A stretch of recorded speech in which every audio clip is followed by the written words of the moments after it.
الو. سلام خانم. خوبی؟ خوبه. کجایی؟ حرم دیگه. من الان جلوی ایوون طلام. تو هم اونجایی؟ نه سر انقلاب. خب بس اول من بگم یا تو بگی؟ اول تو. خب گوشی رو بگیر رو به گنبد. گرفتم بگو. سلام علیک یا علی ابن موسی الرضا.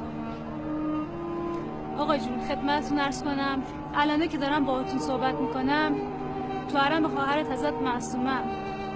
راستشو بخوای هفته بعد مراسم عروسی مونه.